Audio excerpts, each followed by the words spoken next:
ابو داؤد شریف میں ایک حدیث ہے. بہت سارے لوگ ایسے ہیں جو کہتے ہیں کہ جناب ہم نے نا سارے ظاہری دلائل پر ہی فیصلہ کرنا ہے. کچھ فیصلے ضمیر کی آواز پر بھی ہوتے ہیں، کچھ فیصلے دل کی گواہیوں پر بھی ہوتے ہیں، کچھ فیصلے ایسے ہوتے ہیں جو کرنے پر روح بھی مجبور کرتی ہے. کچھ جگہیں ایسی ہوتی ہیں جہاں جسم نہیں جاتا پر عشق بندے کو گھسیٹ کر وہاں لے جاتا ہے. حیدر شاہ اس گلی کدے نہ رول دی پر ہوں تے میں رول دی میں رول گئیاں. کچھ جگہ پہ انسان کو جانا ہی پڑتا ہے. ایک صحابی حضرت خزیمہ رضی اللہ تعالیٰ عنہ، ابو داؤد شریف میں حدیث موجود ہے، نبی پاک علیہ الصلوۃ والسلام نے ایک یہودی سے گھوڑا خرید لیا. حضور نے فرمایا آ میرے ساتھ، میں تمہیں پیسے دیتا ہوں. اللہ کے محبوب تھوڑا آگے تشریف لے گئے، یہ ذرا تھوڑے فاصلے پہ پیچھے آ رہا تھا. راستے میں لوگوں نے اس کو کہا کہ تو نے تو سستا بیچ دیا ہے، گھوڑا تو مہنگا ہے، قیمت زیادہ لگا دی. یہ مکر گیا. محبوب کریم علیہ السلام نے پیسے تمہارے پیسے لو، گھوڑا دو. کہنے لگا کون سا گھوڑا، میں نے تو بیچا ہی نہیں. اب جب سودا ہوا تھا گھوڑے کا تو حضور تھے یا وہ یہودی تھا، تیسرا شخص ہی کوئی نہیں تھا. کون سا گھوڑا، کیسا گھوڑا. اپنا حق چھوڑ دینا یہ بھی بعض اوقات بزدلی ہوتا ہے. نبی کریم علیہ السلام نے فرمایا بھائی تو کیسے مکر سکتا ہے جب تیرا میرا سودا طے ہوا ہے، جب ایک مخصوص رقم پر تو نے اسے بیچ دیا ہے تو مکر کیسے سکتا ہے. تو پیسے دے اور گھوڑا دے. اب جب تھوڑی سی بات تکرار میں آئی تو کچھ لوگ وہاں جمع ہو گئے، مسلمان، یہودی اور بھی کئی لوگ.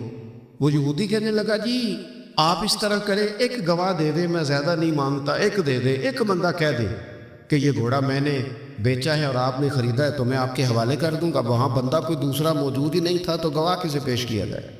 حضرت خزیمہ رضی اللہ تعالیٰ عنہ نبی کریم کے صحابی ہیں، فوراً بولے. وہ بھی لوگوں کی باتیں سن کے وہاں آئے تھے، فوراً بولے، کہنے لگے یا رسول اللہ میں دیتا ہوں گواہی. دوڑ کے آگے آئے، کہنے لگے جی میں گواہی دیتا ہوں کہ آپ نے گھوڑا خریدا ہے، یہودی نے بیچا ہے. اب اس نے کہا تھا ایک بندہ کہہ دے تو میں دے دوں گا. اس کی شرط پوری ہو گئی. حضور نے پیسے اس کے ہاتھ میں دیے، اس نے گھوڑا محبوب کے دستے مبارک میں لگام تھمائی. حضور تشریف لے گئے، غلام کو دیا، گھوڑا گھر چلا گیا. نبی کریم نے حضرت خزیمہ سے کہا خزیمہ ایک بات تو بتا، تو تھا ہی نہیں اور تو نے بن دیکھے گواہی کیسے دے دی. تو حضرت خزیمہ رضی اللہ تعالیٰ عنہ کہنے لگے یا رسول اللہ یہ تو زمین کی خبر ہے نا، میں نے تو آسمان کی چیزیں بھی نہیں دیکھی. آپ نے کہا ہے تو میں مان گیا ہوں. تو میں تو آسمانی خبریں مان گیا، میں تو جنت آپ کے کہنے پہ مان گیا، میں تو دوزخ آپ کے کہنے پہ مان گیا، میں تو فرشتے آپ کے کہنے پہ مان گیا، میں تو قیامت کی ساری باتیں آپ کے کہنے پہ مان گیا. وہ بتا رہے ہیں، گویا وہ سمجھا رہے ہیں یا رسول اللہ میں نے تو رب بھی نہیں دیکھا، تو آپ کے کہنے پر مان گیا. اور جب اتنی ساری چیزیں آپ کے کہنے پہ مان گیا ہوں تو گھوڑا تو چیز ہی کوئی نہیں.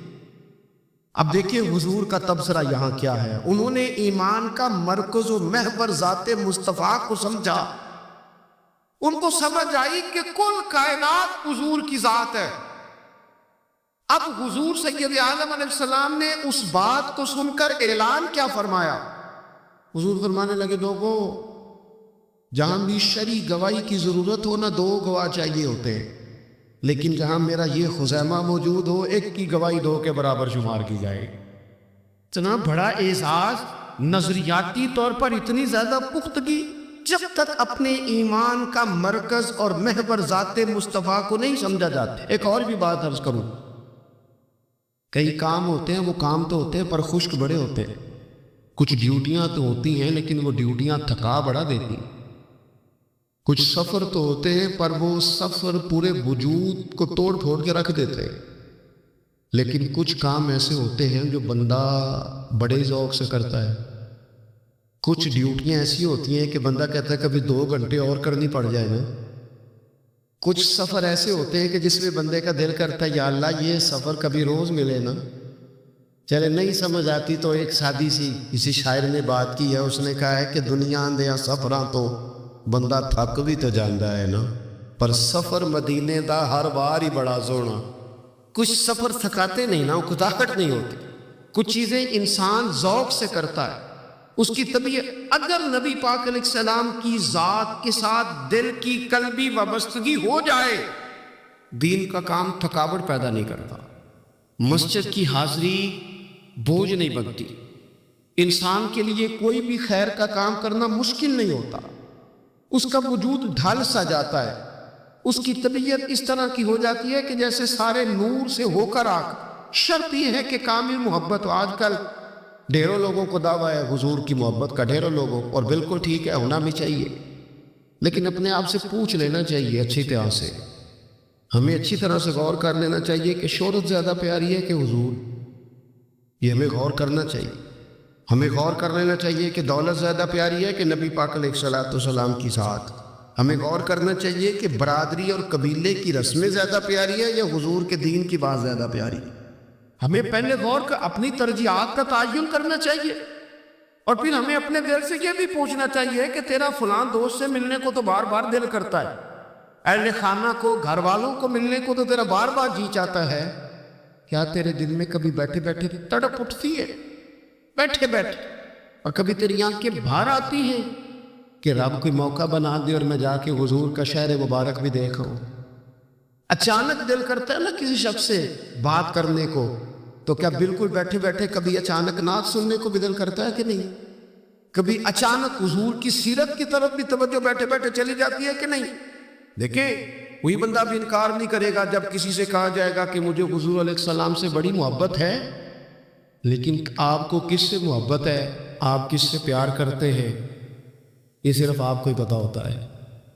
میں کس سے محبت کرتا ہوں, میرے دل میں کس بندے کے لیے کتنی گنجائش ہے, یہ سامنے والا نہیں ماپ سکتا, یہ صرف میں ہی ماپ سکتا ہوں, کیونکہ دل جو میرا ہے, یہ باطنی کیفیات میری ہے. ہم روز نعرے لگائیں, روز زور شور سے نعرے لگائیں, لوگ سن کے کہیں کہ بڑا پیار کرتا ہے یہ حضور سے, لیکن یہ ہمیں پتہ ہے ہماری قلبی واردات کیا ہے, ہمیں خبر ہے. دیکھیں نا, صحابہ سچے لوگ تھے.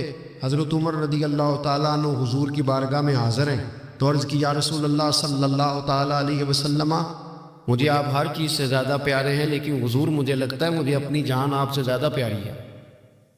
سچ بولنا ہے نا, میرا دعویٰ نہیں کرنا, بات کو کھول کر بیان کر کے واضح کر کے بیان کرنا. یا رسول اللہ صلی اللہ تعالیٰ علیہ وسلم, مجھے محسوس ہوتا ہے مجھے اپنی جان آپ سے زیادہ پیاری ہے. تو حضور نے ان کے دل پر ہاتھ رکھ کے فرمایا, عمر ابھی ایمان نہیں مکمل ہوا. تو حضور کے دست پاک کا فیض آیا کہ حضرت عمر اسی وقت بول پڑے, عرض کرنے لگے, حضور آپ حکم کریں, میں جان بھی قربان کرنے کو تیار. اپنے آپ سے بات کرے, اپنے اوپر تھوڑی توجہ دے. دوسروں کو تبلیغ کرتے, دوسروں کو واعظ کرتے, دوسروں کو نصیحت کرتے, دوسروں کو سمجھاتے تو بڑا وقت گزر گیا. اب تھوڑا سا نا اعلیٰ حضرت رحمۃ اللہ علیہ سے لوگوں نے کہا واعظ کہیں, تو فرمانے لگے ابھی تو میں اپنے نفس کو نہیں واعظ کہہ سکا, اپنے آپ سے میں ابھی گفتگو نہیں کر سکا, تقریر نہیں کر سکا, تو لوگوں کو کیا واعظ کروں. ہم تھوڑا سا نا اپنے اوپر توجہ دیں. حضور کی محبت کا جو ذوق صحابہ کے ہاں ہے, آج بڑے سارے لوگ نہیں ہیں جو بچ بچ کے بات کرتے ہیں, بچ بچ کے. میں تو اپنے زمانے میں دیکھتا ہوں کہ سیاسی لیڈروں کے نعرے لگاتے وقت لوگوں کو کوئی کسی قسم کی آر محسوس نہیں ہوتی. وہ گاڑی جو کبھی کسی غریب کے ہاسپٹل جانے کے کام نہیں آئی, سیاسی لیڈر کا جلسہ ہو تو وہ بھی گاڑی اندر سے نکل آتی ہے, اور اس پر 10 بندے چڑھ جائیں تو ٹوٹنے کا بھی کوئی خطرہ محسوس نہیں ہوتا. لیکن وہ لوگ جو اتنا تگڑا کر کے اپنے لیڈر کا نعرہ لگا رہے تھے, انہیں چاہیے تو نا کہ اس سے کئی 100 گنا بڑھ کے ان کی زبانوں پہ حضور کے تذکرے جاری ہوتے, اور ان کی زبانیں پوری طرح تر ہوتی درود و سلام سے. لیکن آپ دیکھ لیں ہم اپنی اپنی فیلڈ میں, اپنے اپنے معاملات میں کتنے زیادہ مضبوط ہیں اور کتنے زیادہ آگے ہیں, لیکن ذات رسالت محب کے معاملے میں ہمیں وہ جوش, وہ محبت جس کا ہم اظہار کرتے ہیں, ہمیں اسے کیفیات میں لانا چاہیے. اور کچھ لوگ ایسے بھی ہیں جو اس معاملے میں بھی بڑے سنجیدہ ہو کے رہنا پسند کرتے ہیں. وہ کہتے ہیں نہیں جی نہیں, اب میں جلوس میں جاؤں. اور میں حیران ہوتا ہوں, جو قوم روز کوئی نہ کوئی جلوس نکالتی ہے, وہ نبی پاک کا جلوس آتا ہے تو وہ شرعی دلائل پوچھنے شروع کر دیتی ہے. ابھی اس پر کوئی دلیل ہے؟ تو میں نے کہا یہ جو روز نکلتے ہیں ان پر دلیلیں ہیں. کبھی کسی نے سوال نہیں کیا, کبھی کسی شخص نے کوئی بات نہیں کی, اور یہاں لوگ دلائل کی دنیا میں اتر آتے. وارفتگی, شوق, حضور کی جو مرکزی حیثیت ہے دین میں, نبی پاک کے ساتھ قلبی رشتہ, مضبوط وارفتگی, عروہ بن مسعود سختی کفر کی طرف سے سفیر بن کے آئے تھے حدیبیہ میں. تو جب کوئی بندہ کسی کا سفیر بن کے آتا ہے تو وہ اس کی پوری ترجمانی بھی کرتا ہے، پورے نمائندے بن کے آئے تھے. یہاں کچھ وقت انہوں نے حضور کے صحابہ کے ساتھ گزارا اور واپس گئے. تو جا کے کہنے لگے لوگوں میں سفیر آدمی ہوں، میں نے کافی ساری دنیا دیکھی ہے. سفیر جو ہوتے ہیں نا مختلف ممالک میں تعینات، وہ مختلف تہذیبوں کو دیکھتے ہیں، مختلف حکومتوں کو دیکھتے ہیں، مختلف نظریات کا مطالعہ کرتے ہیں. کہنے لگے میں مختلف قسم کے لوگوں کو دیکھ کے آیا ہوں، کیسر و کسریٰ کے بڑے بڑے دربار میں نے دیکھے، اور عرب کے اندر کچھ ایسے لوگ بھی تھے اس دنیا میں کہ جو اپنے آپ کو سجدہ کرواتے تھے. معاذ اللہ. کہا میں نے بڑے بڑے دربار دیکھے ہیں، لیکن میں عجیب رنگ دیکھ کے آیا ہوں رسول پاک کے غلاموں کا حضور کے ساتھ. یعنی حضور سجدہ کرنے سے منع کرتے ہیں، لباس سادہ پہنتے ہیں، کوئی بڑا تخت نہیں لگاتے، کوئی بڑا نبی پاک محل نہیں بناتے. حضور زمین پر تشریف فرما ہیں، وہیں وضو کرتے ہیں، اور کسی کو حضور رغبت بھی نہیں دیتے یہ کام کرنے کی. لیکن باوجود اس کے جو وہاں کیفیت عروہ بن مسعود نے دیکھی وہ صحیح بخاری میں موجود ہے. کہنے لگے میں عجیب نظارہ دیکھ کے آیا ہوں کہ حضور بلغم شریف اپنے ناک سے نکالتے ہیں. بلغم ماں بڑا پیار کرتی ہے نا بچے سے، تو اس کی ناک سے یا گلے سے کبھی بلغم نکل آئے تو اماں نا ایسے ادھر منہ کر کے پھینکتی ہے، ایسے کر کے پھینکتی ہے، کبھی نکالنی بھی پڑ جائے. صحیح کہہ رہا ہوں میں؟ لیکن یہ دیکھیں، اور یہ ان لوگوں کی بات ہے جو عام لوگ نہیں، یہ عروہ جمیع صحابہ کی بات کر رہے ہیں. اور یہ بندے کون ہیں؟ حضرت ابو بکر صدیق جیسے سمجھدار لوگ، حضرت عمر جیسے لاکھوں مربع میل کی حکومتیں چلانے والے لوگ، حضرت عثمان غنی کی طرح کے لوگ جو جس کاروبار میں بھی ہاتھ ڈالتے ہیں چار چاند لگا دیتے. حضرت مولا علی شیر خدا جیسے علم و حکمت اور دانائی والے لوگ یہ کیا کرتے ہیں؟ عروہ کہنے لگے کہ نبی پاک کے ناک مبارک سے بلغم نکلتی ہے تو اپنے چہروں پہ مل لیتے ہیں یار. اور یہ صحیح بخاری میں موجود ہے، وہ اپنے جسموں پہ ملتے ہیں. اور کہنے لگے جب وہ وضو کرتے ہیں نا حضور، تو وہ جو وضو کا بچا ہوا پانی ہے اس کے لیے ان کے جذبات اس طرح کے ہیں کہ لگتا ہے وہ لڑ پڑیں گے آپس میں. وہ لڑیں گے کہ یہ قطرہ مجھے چاہیے، یہ حضور کے مقدس جسم سے لگا ہوا ہے. اور میرے امام کو تو پھر بات کہنی آتی ہے نا. اعلیٰ حضرت فرماتے ہیں جو حضور کے قدموں سے لگ کے دھون بن جائے نا وہ تو آب حیات ہوتا ہے. وہ پی لینے والے تو مرتے ہی نہیں. وہ لوگ تو باطنی طور پر ہمیشہ زندہ رہتے ہیں. کہتے ہیں جس کے قدموں کا دھون ہے آب حیات ہے، وہ جانے مسیحا ہمارا نبی. اور جس کی 2 بوند ہیں کوثر و سلسبیل ہے، وہ رحمت کا دریا ہمارا نبی. عروہ کہنے لگا وہ تو لڑ پڑیں گے. اور تیسرا عروہ کہنے لگا میں نے عجیب منظر وہاں دیکھا ہے کہ حضور کوئی حکم کرتے ہیں تو ہر بندہ پہل کرتا ہے، جلدی کرتا ہے حکم ماننے، تیزی دکھاتا ہے.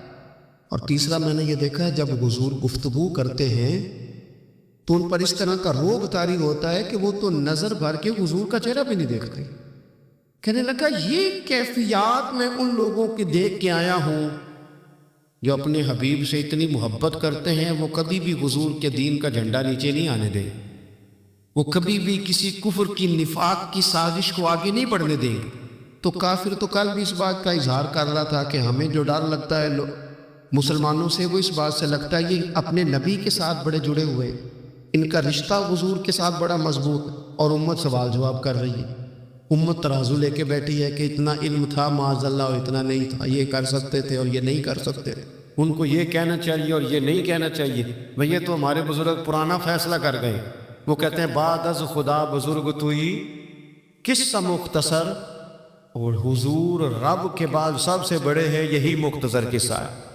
تو حضور سید عالم کے ساتھ جو قلبی وابستگی ہے، نبی کریم علیہ السلام نا مدینہ شریف میں جب ہجرت کر کے تشریف لے گئے تھے تو حضرت ابو ایوب انصاری رضی اللہ تعالیٰ عنہ کے گھر میں حضور نے قیام فرمایا تھا. ہمارے پاس بہت ساری چیزیں ایسی ہوتی ہیں جن کی طلب بڑی ہوتی ہے، لیکن جب وہ حاصل ہو جاتی ہیں پھر ان کی طلب نہیں رہتی. ایک چیز آپ کے پاس ہمیشہ رہنے لگ جاتی ہے، پھر اس کے ادب اداب زیادہ نہیں رہتے. یہ ایک مزاج ہے. عام آدمی، چلے میں اپنی بات بتاتا ہوں آپ کو، عام آدمی جو ہوتا ہے نا وہ قرآن شریف کے غلاف کو بھی چومتا ہے، پھر قرآن پاک کو بھی چومتا ہے، پھر وہ بڑے احترام سے کھول کے رکھتا ہے. لیکن ہمارے مدارس میں جو حافظ ہوتے ہیں وہ نہیں زیادہ چومتے، ان کے پاس رہتا ہے نا ہر وقت، وہ لا کے رکھتے، ادب کرتے ہیں، کوئی بے ادبی نہیں کرتے، اللہ معاف کرے. لیکن جس طرح سے عام آدمی اس کو بار بار چومتا ہے یا ذوق کا اظہار کرتا ہے، دیکھیں حافظ بیچ بیچ میں سے ناراض ہونے لگ گیا مجھ سے. آپ ناراض نہ ہو، لیکن چلو بات کر تو لینے دو نا جو ٹھیک ہے، وہ کر لینے دو. یہ ہوتا ہے بعض اوقات، جو چیز بالکل قریب آ جاتی ہے نا، یعنی ایک چیز آپ کا مقصود ہے اور اگر وہ مقصود مل گیا تو وہ جو درویش نے کہا تھا نا کہ یہی بہتر ہے کہ پردوں میں وہ پردہ پوش رہے، اس کی بھی بڑی حکمتیں ہوتی ہیں. اس لیے کہ جو تڑپ، ملنے کی تڑپ کی جو لذت ہے وہ کئی دفعہ وصال کی لذت نہیں ہوتی. تو یہی بہتر ہے کہ پردوں میں وہ پردہ پوش رہے، اور وہ اگر پردے ہٹا دے تو پھر کسے ہوش رہے. جب آپ کو وہ چیز میسر آ جاتی ہے تو پھر اس کی قدر. اسی لیے حضرت عمر فاروق رضی اللہ تعالیٰ عنہ کا یہ طریقہ تھا کہ جب لوگ حج کر لیتے تھے نا تو فرماتے تھے حج ہو گیا، اب اپنے اپنے گھر جاؤ، زیادہ دیر نہ رہو حرم شریف میں، زیادہ دیر رہو گے تو قدر نہیں کرو، اب جاؤ. بڑی دلچسپ ہوتی ہیں بے ترتیب ملاقاتیں. کبھی کبھی ملنے میں ذوق زیادہ ہوتا ہے، لطف زیادہ ہوتا ہے، طمانینت زیادہ ہوتی ہے. حضرت ابو ایوب انصاری کہتے ہیں مجھے مقصود مل گیا، کرم ہو گیا، میں منتظر تھی، میری روح، میری نظر کے حضور میرے گھر تشریف لائیں، حضور آ گئے، کرم ہو گیا، رحمت ہو گئی. اب ایسا نہیں ہے کہ ان لوگوں کو مقصود مل گیا ہے تو بس بات ختم ہو گئی. اب وہ سمجھ گئے کہ میرے تو گھر آ گئے تو میرے لیے تو ساری بات ہی کھل گئی ہے. ان کی ادبی معرفت کا یہ عالم تھا اور نبی پاک کے ساتھ ان کی وابستگی کا یہ حال تھا کہ کہتے ہیں میں نے نا میرے گھر کی 2 منزلیں تھی، میں نے نچلی والی منزل حضور کے لیے چھوڑ دی تاکہ نبی کریم صلی اللہ تعالیٰ علیہ وسلم کے زیارت کے لیے لوگوں نے آنے جانا ہے تو لوگوں کے لیے آسانی رہے. فرماتے ہیں نیچے حضور آرام فرمائے اور میں اوپر والی منزل پہ تھا، جا کے چارپائی پہ لیٹ گیا. یہ مسلم شریف میں آپ کو ملے گا، اس کی اصل ملے گی آپ کو. فرماتے ہیں میں آرام سے جا کے چھت پہ لیٹ گیا، رات کا تھوڑا سا پہر گزرا تو میرے دل میں خیال آیا ہوا یوں تو اوپر ہے اور حضور نیچے ہے، پائے نظر ہوش میں آ، یہ کوہ نبی ہے، آنکھوں سے بھی چلنا یہاں بے ادبی ہے. اور امام فرماتے ہیں حرم کی زمین اور قدم رکھ کے چلنا، ارے سر کا موقع ہے ہو جانے والے. کہا حضور نیچے. فرماتے ہیں ساری رات میں ایک دیوار کے ساتھ پیچھے ہو کے بیٹھا رہا، ساری رات یہ سوچتا تھا کہیں میں وہاں نہ چل دوں جہاں حضور آرام فرما ہو، میرے قدم نہ آ جائے.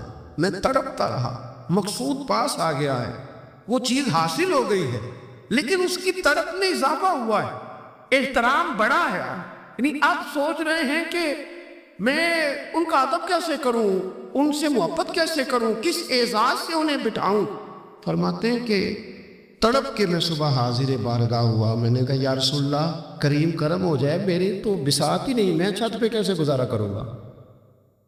تو حضور فرمانے لگے میرے پاس تو لوگوں نے آنے جانا ہے، میں تو نیچے ذرا آسانی محسوس کرتا ہوں، یہی ٹھیک. یا رسول اللہ آپ کی بات ٹھیک ہے، پر کریم اگر کرم ہو جائے نا تو مہربانی ہوگی.